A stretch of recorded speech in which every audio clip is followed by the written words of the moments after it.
السلام علیکم ورحمۃ اللہ وبرکاتہ۔ انشاءاللہ آج سے ہم اپنی تجوید کورس کا آغاز کرتے ہیں۔ بسم اللہ الرحمن الرحیم۔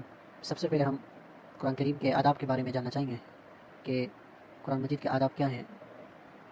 قرآن پاک اللہ کا وہ بابرکت کلام ہے جس میں اللہ تعالیٰ ہمیں خطاب فرماتا ہے۔ قرآن پاک کے کچھ آداب ہیں، ہمیں ان کا لحاظ رکھنا چاہیے۔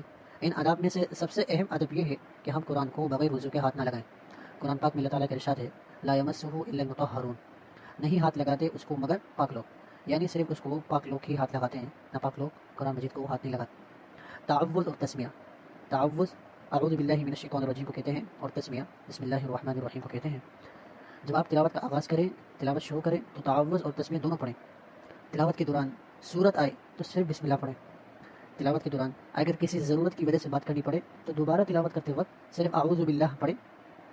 تلاوت کے دوران سورہ توبہ آ جائے، قرآن مجید کی ایک سورت ہے سورہ توبہ، اگر تلاوت کرتے کرتے سورہ توبہ آ جائے تو تعوذ اور تسمیہ کے بغیر تلاوت کو جاری رکھیں۔ تلاوت کی ختم کرنے پر صدق اللہ العظیم پڑھیں۔ ہم انشاءاللہ آپ اپنی نیکسٹ ویڈیو میں آپ سے ملیں گے، تو آپ سے درخواست ہے کہ ہمارے اس چینل کو سبسکرائب کریں اگر آپ مزید اس طرح کی ویڈیو دیکھنا چاہتے ہیں۔ السلام علیکم ورحمۃ اللہ وبرکاتہ۔